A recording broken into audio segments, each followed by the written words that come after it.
Assalamu alaikum wa rahmatullahi ta'ala wa barakatuh. My name is Mariam Lemu and welcome back to what I'm calling my lecture series. Like I shared with you the last time, this is just some lectures that I've given over the years that when people ask me for them, unfortunately there's always a technical issue and so on. So I've decided to re-record them and share them with you. I hope it'll be of benefit.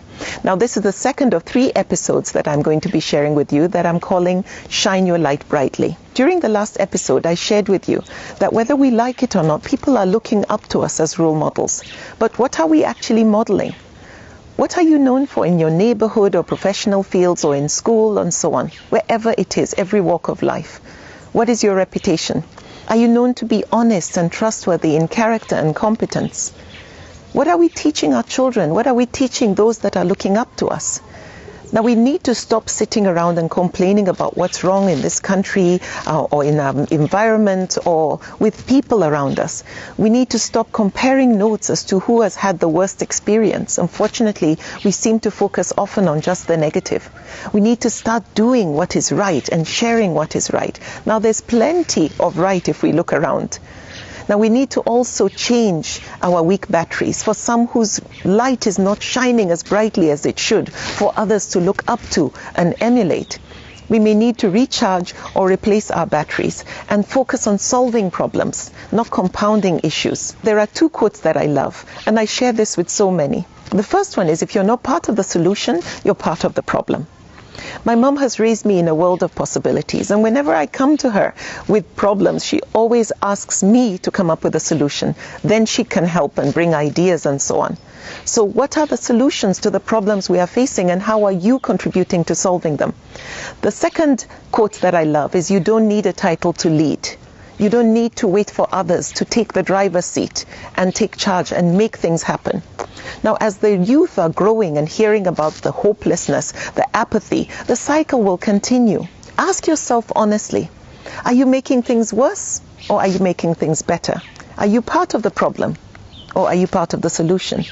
The truth of the matter is, the reality today, youth are not looking at prophets, sadly, or imams or spiritual leaders in society as their role models or their heroes.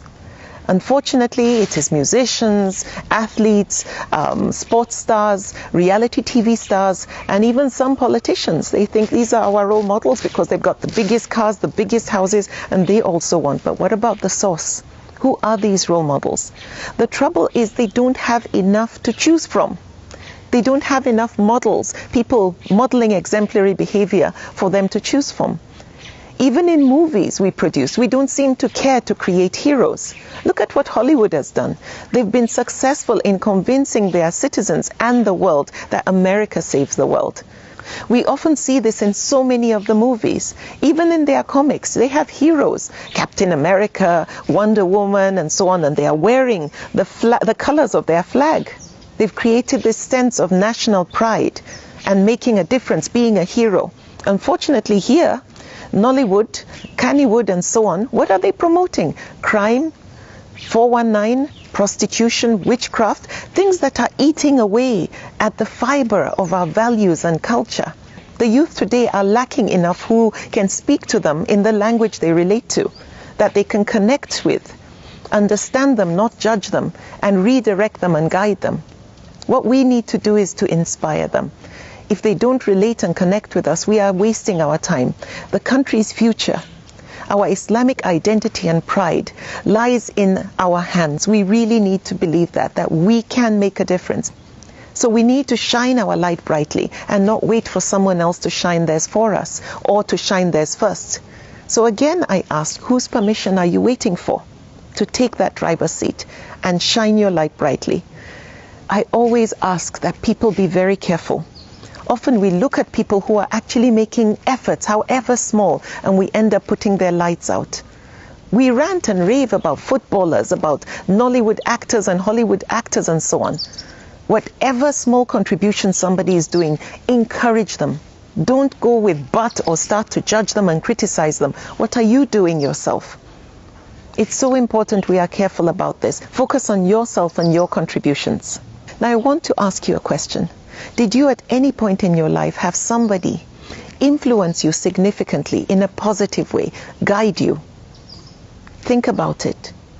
And if you did have somebody, I ask you before I go forward to please pray for them. Always pray for them for what they have done to you.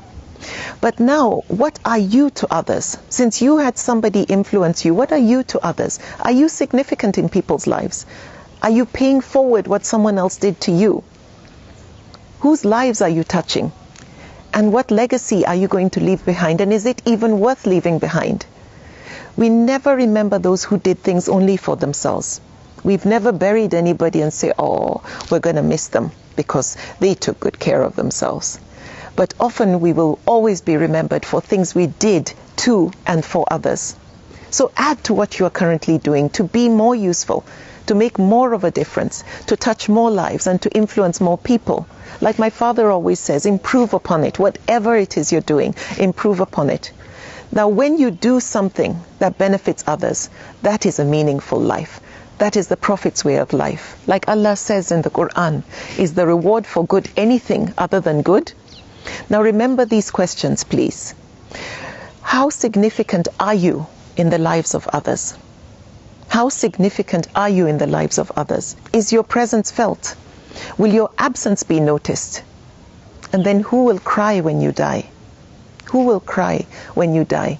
And what will you be remembered for after you're gone? The fact that you are watching this video means you want to be better. You want to grow, you want to learn something, however small.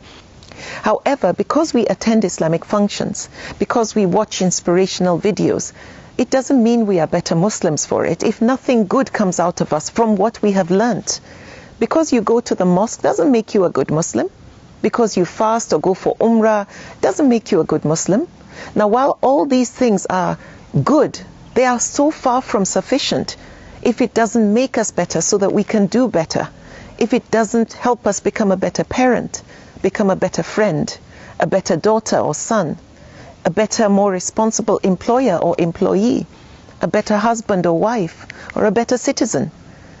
Now, inshallah, during the next episode, I shall be talking about solutions to some of these challenges that I've raised and the challenges we may be facing. Now that we have recharged our batteries or replaced them, what's next?